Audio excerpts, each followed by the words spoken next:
The Philippines signifies a strong bond and enduring partnership between the Philippines and the United States, particularly in the areas of humanitarian assistance, economic development, and peace and security, among others. Even the President said that our relationship will become stronger and robust. Moreover, the trip of the Honorable Secretary Austin symbolizes the United States government's steadfast commitment to help its allies in preserving a free and open Indo-Pacific. Our nation shares the belief that sustainable development and genuine peace should go hand in hand. During our meeting, we took stock of priority areas, including the full implementation of the Enhanced Defense Cooperation Agreement, or Edca, by completing the ongoing projects as well as the agreement to designate new sites where Edca agreed locations may be developed.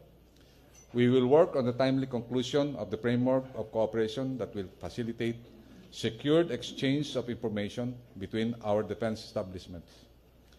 We also encourage the continued planning and conduct of high-impact and high-value activities, primarily through the Philippine-U.S. Mutual Defense Board Security Engagement Board, or MDB-SCB, and other Philippine-U.S. cooperative mechanisms.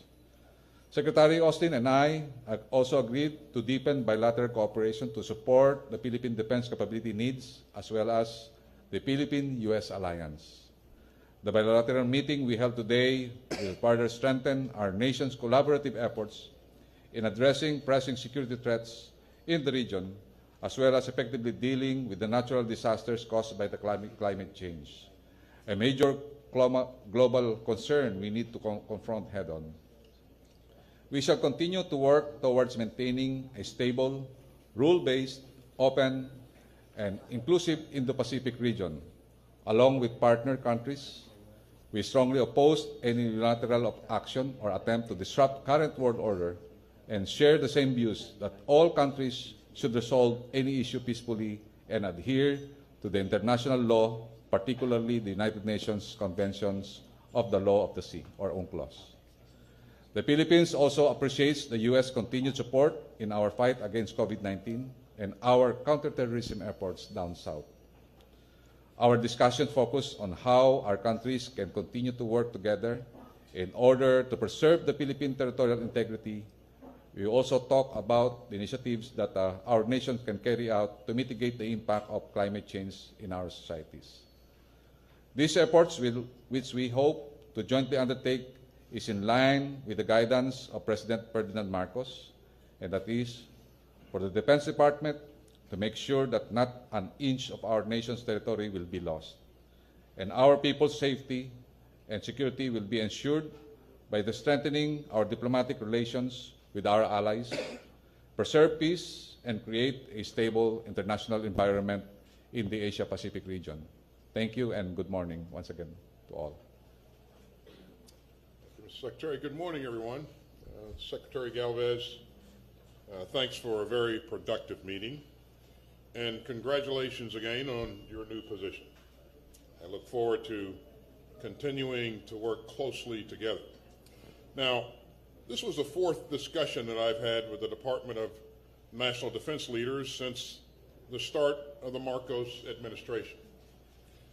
And that just underscores the importance that both of our countries place on this relationship. This is our oldest treaty alliance in Southeast Asia. We conduct more than 500 defense engagements together every year. As President Biden has made clear, America's commitment to the defense of the Philippines is ironclad. Our alliance makes both of our democracies more secure and helps uphold a free and open Indo-Pacific. And today, we discussed ways to make this vital alliance even stronger. We talked about enhancing our mutual defense posture and strengthening our commitments under our mutual defense treaty. We discussed expanding the Enhanced Defense Cooperation Agreement, which allows our forces to operate together more efficiently from key sites across the Philippines. We talked about how we are co-investing in Edca sites to support security cooperation, combined training, humanitarian assistance, and disaster relief. And all those efforts make both of our countries more secure. And we're pleased to announce today that President Marcos has approved 4 new EDCA locations. And that brings the total number of EDCA sites to 9. And I'm grateful to President Marcos for this decision. Today, Secretary Galvez and I also reaffirmed our mutual defense treaty commitments. And we'd note that the Mutual Defense Treaty applies to armed attacks on either of our armed forces, public vessels, or aircraft anywhere in the South China Sea or the West Philippine Sea. We discussed concrete actions to address destabilizing activities in the waters surrounding the Philippines, including the West Philippine Sea. And we remain committed to strengthening our mutual capacities to resist armed attack. That's just part of our efforts to modernize our alliance. And these efforts are especially important as the People's Republic of China continues to advance its illegitimate claims in the West Philippine Sea. Now, I'm proud of the work that we've done together. I am optimistic about the future of our alliance, and I am confident that we will continue to work together to defend our shared values of freedom, democracy, and human dignity. As you've heard me say before, the United States and the Philippines are more than just allies. We're family. So once again, Mr. Secretary, thanks for your hospitality, and thanks to everyone. We'll be glad to take a few questions. All right, our first question will go to Karen DeYoung with the Washington Post.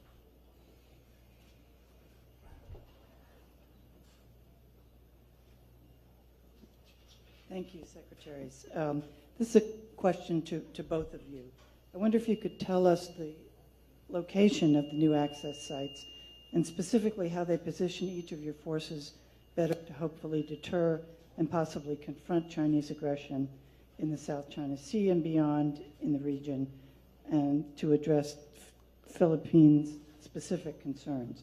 And more generally, it's no secret that relations between our two governments were strained under the previous Philippines administration.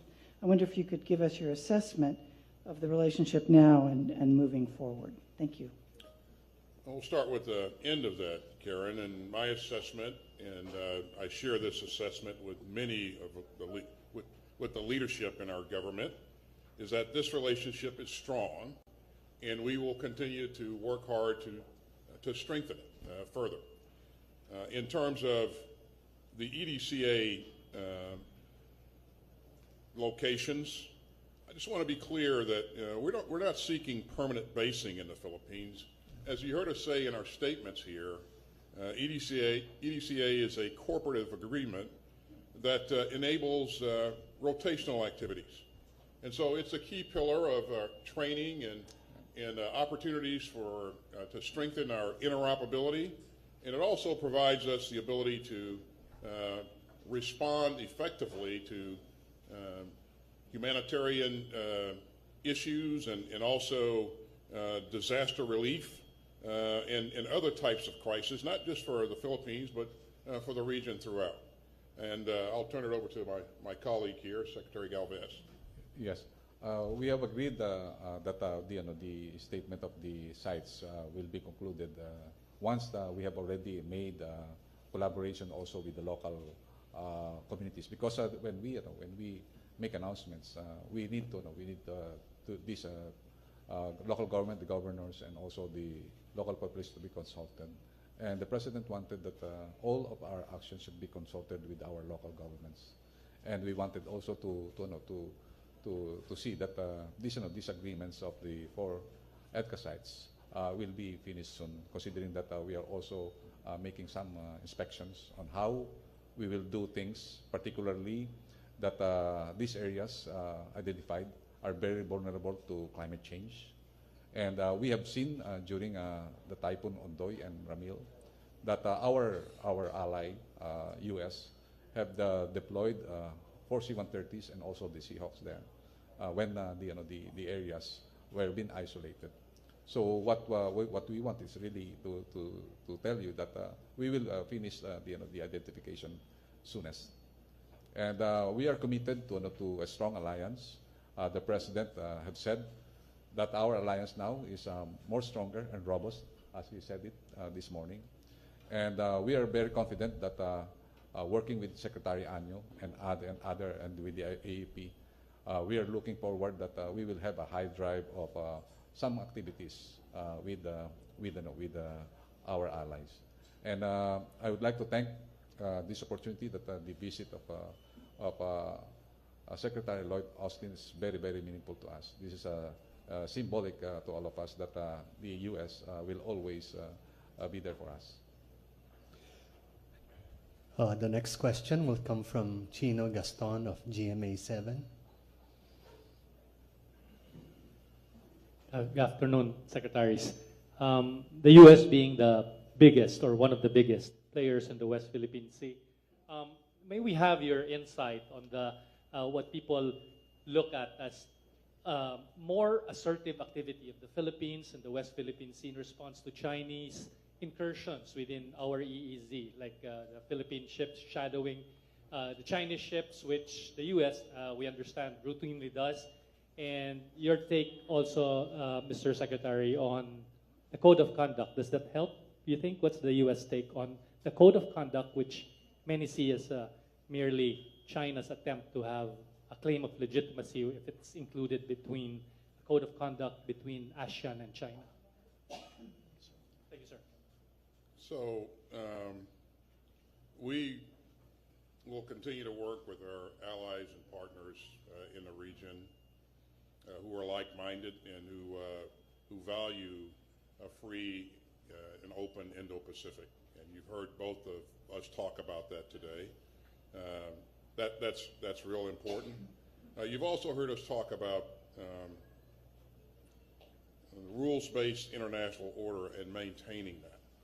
So, you know, the ability of nations to sail the seas and operate in international waters and operate in the international skies, I think is really important. And we would look for countries to respect a rules-based international order. So that's our focus, and it's been our focus in the past, and it will remain our focus going forward. So. All right, our next question will go to Jeff Selden from VOA. Secretary Galvez, U.S. officials have said one of the aims of these talks has been to help the Philippines with military modernization, and was wondering what type of military modernization help is the Philippines looking for, training, equipment, and if equipment, what sort of equipment, weapons and systems does the Philippines military need to take on both the threats from terrorism and the growing concerns in the region, especially the aggressiveness from China? And Secretary Austin, what is the U.S. looking to provide and when? And as part of the new Edca agreement, how many more U.S. troops will be stationed in the Philippines in addition to the 500 that are already here? And if I may, Secretary Austin, following the decision to provide Ukraine with more tanks, Kyiv has been asking for more F-16s. A number of European allies have said that they think it's a good idea. Given that, is providing F-16s to Ukraine something that you're willing to reconsider? Thanks, Jeff. So on the first piece, as I said earlier, Edca is not about permanent basing here in the Philippines. It's about providing access that allows us to increase our training opportunities with our partners, our allies here.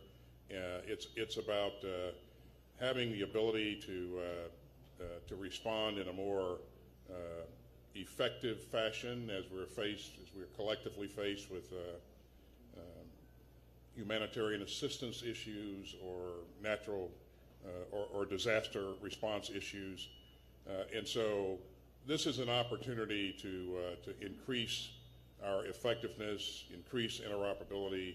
It is not about permanent basing, but it is a big deal. It's a really big deal in that it gives us, provides us the opportunity again to interact a bit more in an effective way. Regarding F-16s, I think was your second question, right? Jeff, we're focused on providing Ukraine the capability that it needs to be effective in its upcoming anticipated counteroffensive in the spring. And so we're doing everything we can to get them the capabilities that they need right now to be effective on the battlefield. You've heard us talk about artillery, air defense. We made a big push to provide more armored vehicle capability, and so all of those things are in play. And we're also increasing the training that we're providing the Ukrainians so that these higher-end platforms they can effectively use in combat. So that's our focus currently, and I think as we bring this together in support of the Ukrainians, it's going to provide a significant capability. Yeah, on your question that what are the things that we need in order to increase our capability, I believe it's more on the heavy lift and medium lift capability, like what we have bought before for our disaster relief and search and rescue operations, because as you all know, with the shear line effect of much raining, we really need C-130s and also the Black Hawk that we bought, that we reconfigured to SAR, search and rescue capability, and also in our capability to defend our maritime domain. And I believe one of the requests of the Chief of Staff is really on how to detect even the coastal and the submarine capability down there in the West Philippine Sea. And we also look at the capability training as Secretary Lloyd Austin that we will modernize our alliance, and I believe with the first-class training that we will be getting from the U.S. forces, and we will try to expand it. I believe we will have a strong army and strong armed forces. As we have shared the same experience when we were in West Mincom, the Special Operation Task Force that has stayed there since 2000, there is a rotational deployments of areas like in Basilan and also Sulu in the early days. These deployments are very useful to us and very encouraging. So considering that we were able to eradicate terrorism in the areas of Sulu, Basilan, and now, as we have boasted, Sulu now has a nightlife. Sulu before, you cannot see any people during 4 o'clock in the afternoon. They are all in their houses. Now we have a freedom of movement. And I think Secretary Austin is very much amazed that more than hundreds of Abu Sayyaf and terrorists and jihadists had already been surrendered, and they are now living a peaceful life. And I believe the tremendous help of the U.S., particularly also in the Battle of Marawi, which is I've been involved with. I would like to really say that this is my time to thank the U.S. government for helping us and not leaving us in those fights. And the capability that they have brought to us, the Eye in the Sky, the Sky Eagle, and also the C-130 that are roaming around Marawi 24/7. That capability is very also useful to patrol our territory. And that's what I think what we need. The joint training and the joint experience that we had has been very robust, and we have seen the success of our counterterrorism effort down south. The last question will come from Karen Lema of Reuters.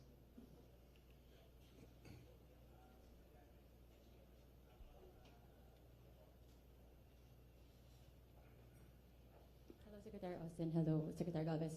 I know you were already asked about the Edca sites, but if I could press on that question, if you could at least confirm whether these bases will be located in the northern part of Luzon that is close to Taiwan and in Palawan, which is close to Spratlys, and what role will these sites play in the event of a conflict over Taiwan? And Secretary Austin, if I may ask you, because the North Korean Foreign Ministry issued a statement today after the U.S.-South Korea drills. They said that the United States have pushed the situation to an extreme red line and threatened to turn the peninsula into a huge war arsenal and a more critical war zone. Thank you. As I've said earlier, we will withhold with the announcement of the Edca sites because our protocols and also our diplomatic notes have not been completed. So we need to complete all the staff work, including our consultation with the LGUs. So pardon me, I cannot really say where the sites are located. Please, also we want also to respect the consultations with our LGUs and also with Secretary Ben-Hur Avalos. Sir, I'm sorry, but when you say 4 locations, it's 4 bases. Because I think there was an earlier announcement. I think we have to remove the word bases because we called it EDSA sites. Okay, sites, yes. Secretary. So your question was my reaction to the Yes. statement released by North Korea? Yes.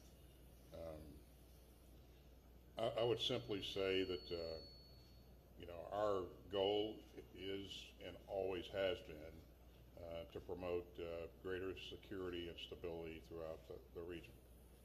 We remain committed to our extended deterrence commitment, and we're very serious about that when it comes to the ROK.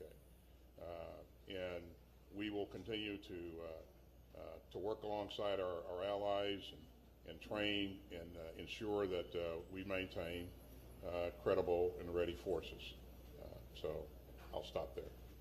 Thank you, Secretary. Appreciate it.